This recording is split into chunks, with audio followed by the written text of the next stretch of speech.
नमस्कार, स्वागत है आप सभी का हिस्ट्री 360 चैनल में। मैं रवि कुलरिया, हिस्ट्री लेक्चर राजस्थान से।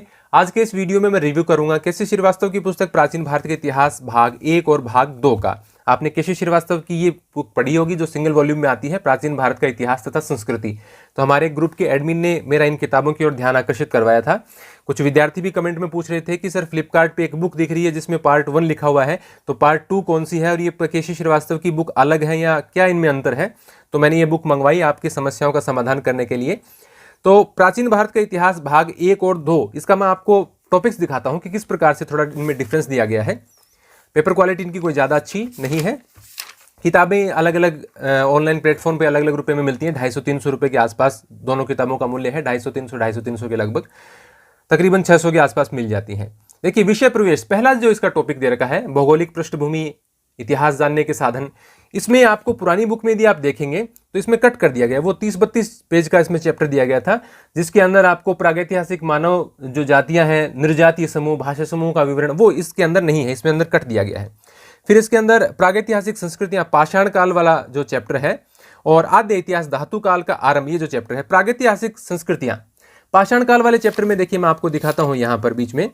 ये देखिए, ये यहाँ पर मैंने पाषाणकालीन संस्कृति में नीचे जो देखी हैं, ये कुछ लाइनें इसमें अलग तरीके से दी गई हैं, लेकिन यहाँ कुछ विवरण और है पुरानी किताब में जो इसके अंदर कट कर दिया गया है।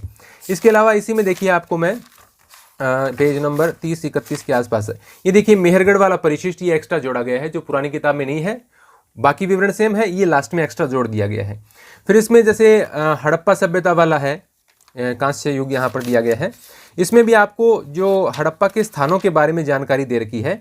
उन हड़प्पा के स्थानों में सिनोली का विवरण जो पुराना एडिशन है उसके अंदर नहीं था, इसमें दिया गया। देखिए, सिनोली के बारे में यहाँ पर सिनोली का थोड़ा सा एक्स्ट्रा इसमें ऐड किया गया है। इसके अलावा जो यहाँ पर इनका जो कला और संस्कृति वाला टॉपिक है, उस टॉपिक में भी बहुत सारे टॉपिक्स मिला दिए गए हैं। जैसे आप पुरानी किताब में यदि आप देखेंगे तो आपको पाषाण मूर्तियों का अलग मिलेगा, धातु मूर्तियों का अलग मिलेगा, मोहरों का, मृदभांड का, आभूषणों का अलग अलग मिलता है। इसमें सारे मिला दिए गए हैं, तो थोड़ा इसमें अंतर रखने का प्रयास किया गया है।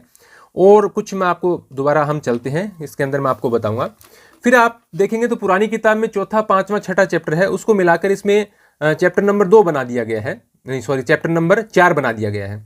तो चैप्टर नंबर 4 में पशुचारी ग्राम्य संस्कृतियां, उसके अंदर भी विवरण है। लोहयुगीन संस्कृतियों का उसके अंदर भी है। लेकिन एक वहां पर आपको महापाषाणिक संस्कृति का चैप्टर मिलता है, छठा, उस चैप्टर को यहां नहीं दिया गया है। और उस चैप्टर का थोड़ा विवरण आपको यहां पर एक चैप्टर आता है 25वां, दक्षिण भारत का इतिहास, उसके अंदर थोड़ा सा आप इसके अंदर जाएंगे तो थोड़ा विवरण उसका देखने को मिल जाता है, लेकिन डिफरेंस है उसके अंदर। पुरानी किताब में आपको महापाषाणिक संस्कृति बेहतर मिलेगी। फिर इसके अलावा यहाँ पर देखिए एक चैप्टर दिया गया है, उत्तर भारत की राजनीतिक तथा धार्मिक दशा। इसके अंदर आपको बौद्ध धर्म और जैन धर्म का विवरण मिलता है, जबकि पुरानी किताब में बौद्ध धर्म और जैन धर्म का विवरण देखेंगे तो कहीं 50वें 51वें चैप्टर में, कहीं बुक में लास्ट में मिलता है। इसमें यहाँ पर बीच में दिया गया है। फिर मगध साम्राज्य का उत्कर्ष, विदेशी आक्रमण, ये प्रागमौर्य युगीन समाज और संस्कृति, यहाँ उसके अंदर एक पुरानी बुक में एक चैप्टर और हुआ करता था, शायद वो सामाजिक संस्थाओं और सामाजिक नैतिक विचारधारा का, वो इसके अंदर नहीं है, इसके अंदर मिसिंग है वो चैप्टर, उन्होंने कट किया है। क्यों किया है वो भी मैं अभी आपको बताऊंगा। फिर ये बाद में देखिए, लगभग इसमें विवरण वही है जो पुरानी किताब में है। कुछ 1-2 वंश हैं जो इसमें एक्स्ट्रा हैं, उसमें नहीं है। कुछ 1-2 वंश ऐसे हैं जो उस पुराने वाली या सिंगल वॉल्यूम की बुक कहें तो उसके अंदर है, इसमें नहीं है। तो उसमें कोई डिफरेंस वाली बात नहीं है कि इसमें एक्स्ट्रा दिया गया है। इसके अलावा कुछ टॉपिक्स मिला दिए हैं, जैसे कुषाण राजवंश और कुषाण समाज और संस्कृति इसमें इकट्ठा कर दिया, उसमें अलग अलग है। ऐसे ही सातवाहन और जैदी में भी कुछ मतलब मिला दिया गया है। तो बाकी इसमें लगभग सेम है विवरण। इसी प्रकार से मैं यदि दूसरी बुक की भी बात करूं तो भी आपको विवरण लगभग वही मिलता है जो आपको पुरानी किताब में। हालांकि थोड़ा थोड़ा अंतर है उस अंतर को, लेकिन उस अंतर को मैं ज़्यादा बड़ा नहीं मानता। फिर भी कुछ ऐसा भी विवरण है जो आपको पुरानी किताब में मिलता है, इसमें नहीं मिलता है। जैसे सूफी संस्कृति वाला मुझे इसमें टॉपिक दिखाई नहीं दिया। मैंने इसका बिल्कुल पेज बाय पेज नहीं पढ़ा, क्योंकि मैंने देख लिया ये किताब किस लिए लिखी गई है। तो सूफी वाला मुझे इसमें नहीं मिला। और जो दक्षिण भारत वाला इसमें दिया गया है, उसको क्या कहते हैं, भक्ति काल वाला, वो विवरण भी इसमें उस तरीके से नहीं दिया गया है जैसे प्राचीन भारत का इतिहास और संस्कृति में दिया गया है। तो ये किताब इस प्रकार की क्यों है? न तो ये प्राचीन भारत के इतिहास और संस्कृति को रिप्लेस करने वाली किताबें हैं, तो ये किताबें क्यों लिखी गई हैं? हालांकि इसमें एडिशन वगैरह नहीं लिखा गया है, लेकिन ये नई हैं किताबें, तो लग रही हैं पुरानी, इनका पेपर क्वालिटी ऐसा ही है। तो इसमें यहाँ पर इन्होंने शुरू में दिया गया है यहाँ इसके अंदर कि ये किताब है इलाहाबाद विश्वविद्यालय ने स्नातक प्रथम वर्ष का पाठ्यक्रम पूर्णतया चेंज कर दिया है। तो इसके लिए इसी दृष्टिकोण को ध्यान में रखते हुए इन्होंने ये सामग्री उपलब्ध करके ये किताबें छापी हैं। तो ये किताब जो प्रतियोगी परीक्षाओं के लिए केसी श्रीवास्तव की किताब आती है, प्राचीन भारत का इतिहास और संस्कृति, उसका रिप्लेसमेंट नहीं है। ये किताबें बीए प्रथम वर्ष के लिए लिखी गई हैं। तो जैसे मैंने सिनोली का उदाहरण बताया या मेहरगढ़ वाला थोड़ा सा देखा, या कुछ और टॉपिक्स में ऐसे थोड़े थोड़े विवरण हैं, लेकिन फिर भी मैं कहूँगा कि कई ऐसे टॉपिक्स भी हैं जो आपको पुरानी किताब में मिलेंगे लेकिन नई में नहीं मिलेंगे।